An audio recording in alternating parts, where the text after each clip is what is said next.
So hello there, ladies and gentlemen, mabibi na mabwana, watoto na wazee. Welcome to TMB TV. My name is Benjamin Toes, and today we have another program. It's called SATO Stories. SATO Stories, tutakuwa tunakaa hapa tunapiga stories za watu ambao people who made huge difference in their worlds. Watu ambao walifanya vitu ambavyo ilibadilisha maisha ya watu in a big way. And in this first episode tunapiga story ya jamaa mmoja ambaye alizaliwa kama mtu lakini alikufa kama Mungu. Man who was born as a man but he died. By the time he died, he was a god.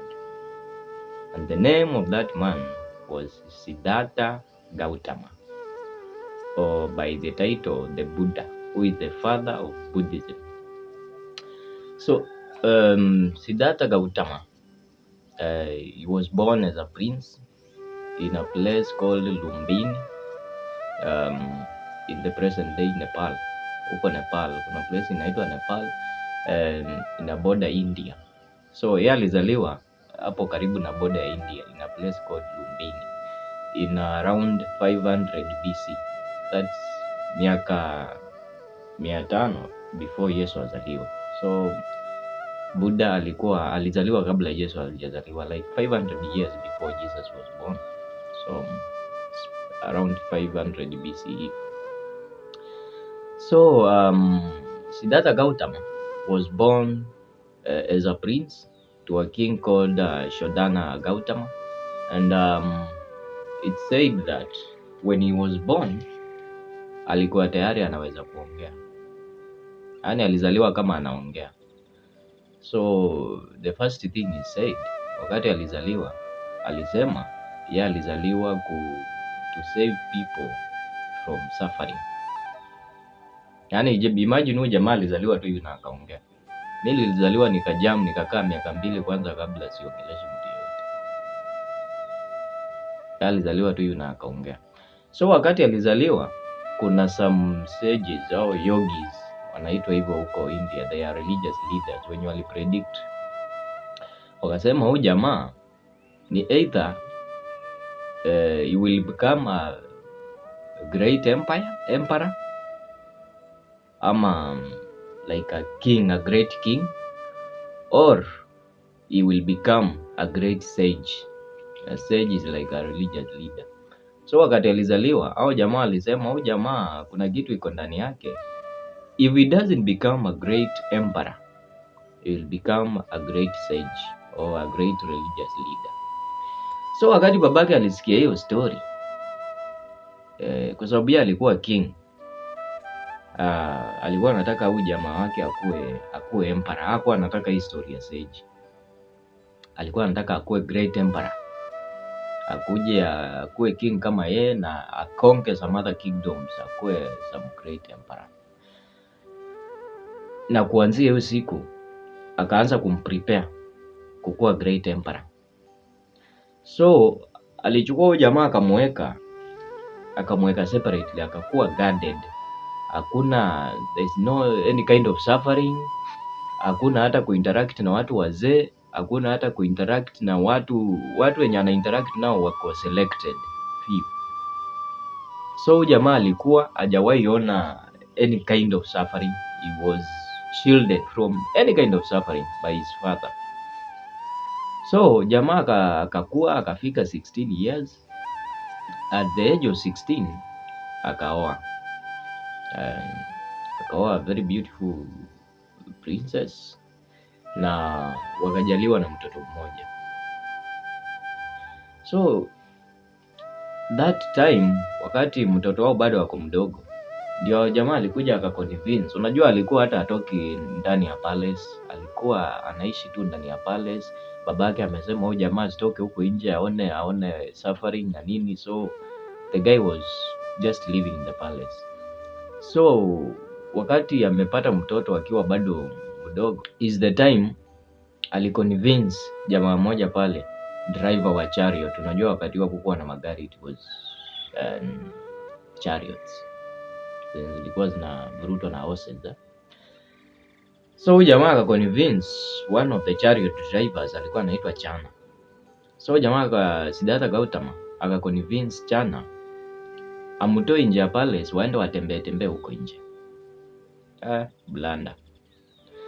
So wakati walikuwa wanatembea huko nje, jamaa na sorora, unajua ako curious. It's the first time ametoka nje ya palace. So anaangalia, the first thing aliona kwa barabara huko, aliona mtu mzee. Vile aliona mtu mzee akamkimbiza kwenda kuangalia. Alikuwa hajawahi ona mtu mzee. So vile aliona mtu mzee akamkimbiza, akaenda akamwangalia, then akauliza Chana, nini mbaya, what's wrong with this one? So Chana akamwelezea, akamwambia there's nothing wrong with this guy, ni mzee tu, na uzee inakujia kila mtu, hata wewe utazeeka. Jamaa alikuwa hiyo reality haijaimwiti kwamba siku moja atazeeka, kwa sababu kwa maisha yake alikuwa hajawahi ona mtu mzee. So Chana akamwambia uzee ni kitu ya kawaida na itakujia kila mtu, hata wewe utazeeka. Wakaendelea na safari. So wakiendelea na safari, wakisonga, wakaona some guy kama amelala kando ya barabara. Again Siddhartha Gautama akauliza Chana, what's wrong with him? And Chana akamwambia huyu jamaa is sick, and sickness is the reality of everybody. Kila mtu anaweza kuwa mgonjwa, hata wewe unaweza kuwa mgonjwa. Jamaa alikuwa hajawahi ona mtu mgonjwa. Wakaendelea na safari. So wakiendelea wakakuja mahali kulikuwa na mto. They came near a river, and near that river there was some funeral procession. So Siddhartha Gautama akauliza Chana, what are they doing?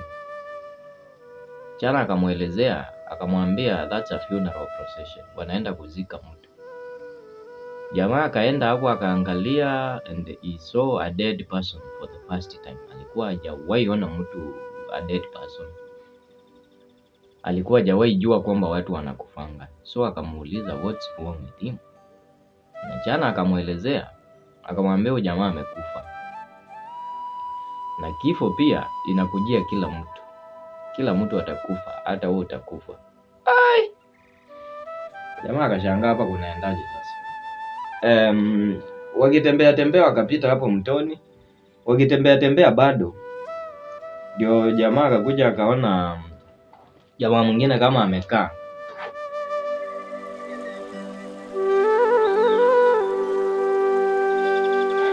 So Siddhartha Gautama akauliza Chana, so what is that guy doing? Chana akamwambia huyu jamaa ana meditate. Akamwambia huyu jamaa ana meditate, anajaribu kutafuta njia out of suffering, out of death and out of sickness. Ndio jamaa akajua kumbe through meditation you can try to find the way out of all this suffering, out of death, out of sickness. So hiyo kitu ikamsumbua akili sana. So vile alirudi home, alikaa like ikamwambia mtoto wake at this time, the son, it was a son. Mtoto wake at this time alikuwa kadogo tu hivi, alikuwa miezi kadhaa tu. So jamaa alirudi nyumbani akakaa until like the son was 1 year old. Wakati huyo mtoto wake alikuwa 1 year old, ndio jamaa aliona hapana. Sasa alikuwa anaangalia the wife and the son, anaangalia, anaona huyu mtoto wake pia siku moja atakuwa mgonjwa, mtoto wake siku moja atakufa, mtoto wake siku moja atapata zile shida zenye aliona huko kwa barabara. So the guy was disturbed. Anaangalia huyu princess wake, huyu wife yake mrembo, anaangalia, anaona huyu mrembo siku moja atakuja kukufa aniwache, ama pengine nikufe nimwache. Na hiyo kitu kamsumbua sana. So he was determined to find a solution to this suffering, a solution to death, a solution to sickness. So one day when the son was 1 year old, in the middle of the night, the guy sneaked out of the palace, never to return again until he got a solution. Alisema hakuna kurudi kwa hiyo palace until apata solution to all these things. So the guy started moving from one place to another. Wakati hiyo kulikuwa na watu walikuwa some religious people, walikuwa na move from one place to another. They were never worried about food, they were never worried about clothing and whatever. Walikuwa na move to from one place to another. So watu walikuwa wakiwaona wakipita, wanapika chakula, wanawakimbiza, wanaenda wanawapea, kwa sababu walikuwa wanajua wasipowapea hawawezi enda waitishe chakula. They will just keep on going until wapate mtu mwenye wanawapea chakula. Wasipopata mtu mwenye wanawapea chakula, they just keep on fasting. My friend, wacha niwaambie leo, ukijaribu kitu kama hivi, you are going to die. Watu wa siku hizi hawajali man. Ukipita hapo ati watu wakupee chakula, wapike chakula, wakimbie nayo ati wakufuate wakupee, utakufa ku. So Siddhartha Gautama akakuwa mtu ya aina hiyo, anatembea from one place to another, watu wanampea chakula, lakini sasa yeye akateki tufa, sababu yeye sasa alianza kutembelea mahali hakuna watu, kwa mistuni huko, ndo mahali alikuwa anaenda kutembea akitafuta solution akifikiria. So jamaa alikuwa anafikiria like maisha yenye mimi nimeishi, maisha soft, napewa kila kitu kwa palace, kumbe watu huko nje wanahangaika. So he wanted to experience the suffering. He wanted to find a solution to all this. So jamaa akaanza kutembelea msituni huko, hakuna chakula. Jamaa akakonda kweli kweli. He became weak from hunger. Jamaa akakonda, akakaa kama konda. So one day, as he was walking as usual, he came to some river and he wanted to cross to the other side. Lakini sasa jamaa ako njaa mbaya, jamaa ako weak. So jamaa aliingia kwa mto, akafika katikati, maji ikataka kumbeba kwa sababu alikuwa weak. Mwili ilikuwa imekuwa weak, jamaa kuli, jamaa fanye nini? Na ujue sasa from the time the guy left the palace, kulikuwa kumepita muda, miaka kadhaa ilikuwa imepita. Jamaa bado hajapata solution. Jamaa bado hajajua solution ya suffering, solution ya sickness, solution ya death. Jamaa bado anahangaika tu, akipita hapa na pale akijaribu kutafuta solution. So sasa wakati yako hapo katikati ya mto, akaona maji inampeleka, so akajishikilia kwa some twig or something. Ndio jamaa akafikiria, what am I doing?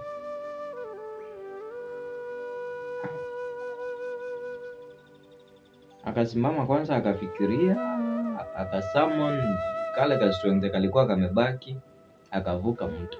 Bila alivuka, akakaa chini ya mti kufikiria. So bila alikaa, by now ujua ameshatembea, kuna watu ambao wamemuona Kenya anafanya, so wakakuwa disciples wake. At this time alikuwa na disciples kama 5 wenye walikuwa anatembea na yeye, wanaume, hakuna mademu hizi shit. Mademu anataka tu soft life. So alikuwa men, walikuwa kama akuli wako na yeye hapo, anawaambia hakuna kukula. So walikuwa na yeye hapo, wamekonda kama yeye. So now ako na 5 disciples. So wameenda wamekaa chini ya mti, akaanza kumeditate. Na ilikuwa wakati kuna kuanga na naitangwa moonlight, kulikuwa full moon. It was on a full moon night. So jamaa amekaa chini ya mti hapo ana meditate. Sasa ilikuwa hapo chini ya mti ndio jamaa aliacha kuwa Siddhartha Gautama, ndio akakuwa the Buddha. The Buddha inamaanisha the enlightened one. Enlightenment yenye nilimkujia ni kurealize kwamba suffering will always be part of life. So the solution to suffering ni kujua vile unaweza ishi na suffering, because it will always be part of life.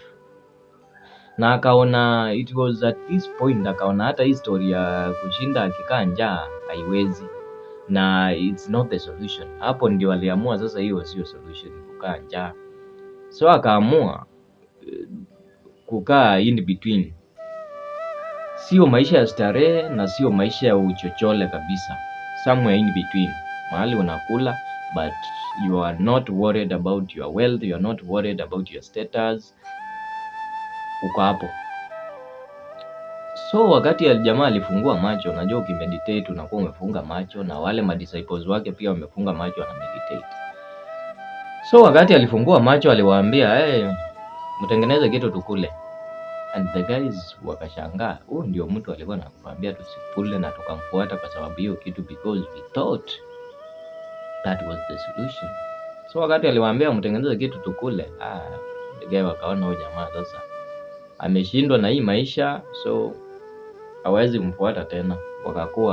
Wakaachana na yeye, kila mtu akashika barabara yake. Sasa wakaona huyu jamaa kuna kitu mbaya, alikuwa anawadanganya all that time. So sasa from that day jamaa became the Buddha. Siddhartha Gautama became the Buddha, and they started moving from one place to another teaching. So he kept on teaching, moving from one place to another, teaching the things that came to his mind on that night. Kwamba suffering will always be part of life. So what causes suffering ni attachment. So the guy kept on teaching, moving from one place to another, for 45 years. So he kept on teaching for the next 45 years of his life. He kept moving from one place to another, teaching. And he gained many disciples, many people started following his teachings, and so on and so forth. So one day, there was this woman whose kid had just died. So she was disturbed, and she was trying to find a solution, to find some kind of medicine which can bring back the dead child to life. So akatembea from one village to another, anasema anatafuta dawa yenye inaweza kufufua mtoto yangu, natafuta. So he met one person who knew the Buddha, and that one person told her maybe kuna mtu mwenye anaweza kusaidia. Akampeleka kwa Buddha. So wakati alimpeleka kwa Buddha, Buddha akamuuliza shida yako ni gani? Akamwambia mtoto wangu amekufa, so I need some medicine. I need you to bring her back to life. So the Buddha akasikia story yake, akamwambia go back to the village. Enda kwa boma ukitafuta some mustard. Kuna kitu huko India inaitwa mustard. Ni kama chakula ama kitu unapaka kwa mkate, something like that.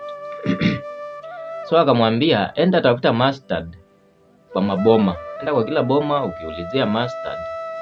Na mustard inafaa utoe kwa boma yenye mtu hajawahi kufa. Kwa boma yenye unachukua mustard, make sure no one in that family has ever died. So huyo mwanamke akakimbia, anaenda kwa hii boma, nawaambia nataka mustard. By the way, kuna mtu hapa kwenu amewahi kufa? Anamwambia baba yetu alikufa last week. Anaenda kwa boma nyingine, nataka mustard. By the way, kuna mtu hapa kwenu amewahi kufa? Anamwambia mtoto wetu alikufa jana. Natafuta mustard. Kuna mtu hapa kwa boma yenu amewahi kufa? Anaambiwa nyanya yetu alikufa jana. Natafuta mustard. Kuna mtu hapa kwenu amewahi kufa? Anaambiwa babu yetu amekufa, hata hatujamzika. So baada ya kutembea tembea kwa muda, ndio mwanamke akakaa chini akaona hii kifo ni kama ni kitu iko kwa kila boma, ni kama reality ya kila mtu. So akaona hiyo haiwezi, akaona as in the solution ni accept kwanza kwamba mtoto wake amekufa na kifo ni reality ambayo inakujia kila mtu. So hapo Buddha alikuwa amemfunza some important lesson. So Buddha akaendelea kutembea mpaka akafika kwa village nyingine. Wakati alifika kwa hiyo village, alikuwa bado anataka kuendelea, na barabara yenye angepitia kulikuwa na mtu mwenye anaua watu. Kuna jamaa alikuwa ameamua anaua watu 101. Alafu alikuwa anakata hii kidole, the thumb, anaiweka, anatengeneza ushanga. Alikuwa ametengeneza ushanga ya vidole za watu wenye ameua. Akiua anakata hiyo kidole. So wakati alifika kwa hiyo village, akaambia watu wanataka ku cross over to the other side. Wakamwambia, wewe hapo usiende, kuna jamaa anaua watu, amesema anataka kuua watu 101, na saa hii ameua watu 100, amebakisha just 1. Kwa hivyo ukienda hapo, kidole yako ndio itakuwa ya 101. So Buddha akawaambia, sasa nisipoenda nani ataenda? Nyinyi wote mmekaa hapa mnaogopa huyu jamaa. So mimi nisipoenda nikuwe wa 101, nani ataenda? Watu wakamwambia, haya, wala shauri yako. So Buddha akaenda kapiga mguu. So ule jamaa amekaa mahali kwa mawe, anaangalia watu wenye wanakuja, amejifunika mashuka, amenyoa kiparangoto, anakuja anatembea. Jamaa anakaa ni kama haogopi. Unajua watu wenye walikuwa wanatembelea kwa hiyo barabara walikuwa wanaogopa huyu jamaa. Jamaa was terror. Jamaa alikuwa haogopi, so anatembea tu, anakuja, anaona huyu jamaa anakuja. So jamaa akashindwa, kwani huyu ni nani mwenye aniogopi? Anijui nini? So the Buddha kept walking. Akakuja akafika mahali jamaa alikuwa. Alifika mahali jamaa alikuwa, jamaa akasimama akamuuliza, wewe ni nani mwenye uniogopi na unaenda wapi? So Buddha akamwambia, mimi hakuna mahali naenda, nimefika mahali nilikuwa naenda. Wewe ndio unaenda mahali. It's you who is going somewhere. Me, I've already arrived. So jamaa akashinda, huyu ni Muruki nini? Huyu ni mwenda wazimu ama nini? Sababu anatembea na anasema yeye amefika mahali anaenda. Mimi nimekaa, anasema mimi ndio naenda somewhere. So akamuuliza, what do you mean? Sababu mimi nimekaa na unasema it's me who's going somewhere. Na wewe unatembea unaenda, and you're saying you have already arrived, you're not going somewhere. So the Buddha akamuelezea, akamwambia, mimi nimeshafika mahali yenye nilikuwa naenda, nimeshapata kenye nilikuwa nataka. I'm already enlightened. And mimi nimeshafika mahali naenda. Hata ukiniua, mimi nimeshafika. So mimi nimeshakubali reality ya death. So killing me does not scare me. But you it's who is going somewhere, because uko na hizi goals zenye unataka kuachieve. Bado unataka kuua watu ufikishe 101. So it's you who is seeking something. Me, hata ukiniua right here right now, I don't care. I've already arrived. I've already lived my life. I've already learned my lessons. Now what I'm doing is enlightening other people. So I've already arrived. I'm not going anywhere. It's you who is going somewhere. Because wewe kuua watu ndio inafanya una feel like you are fulfilling some goals.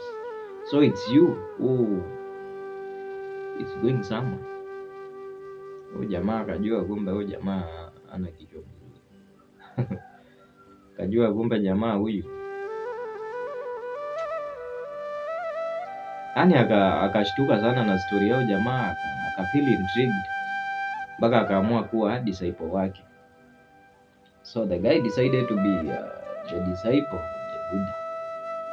So now the Buddha akamwambia, now that you have decided to become my disciple, akamtuma kwa ile village yenye alikuwa anaua watu. Ameua watu 100 kwa hiyo village.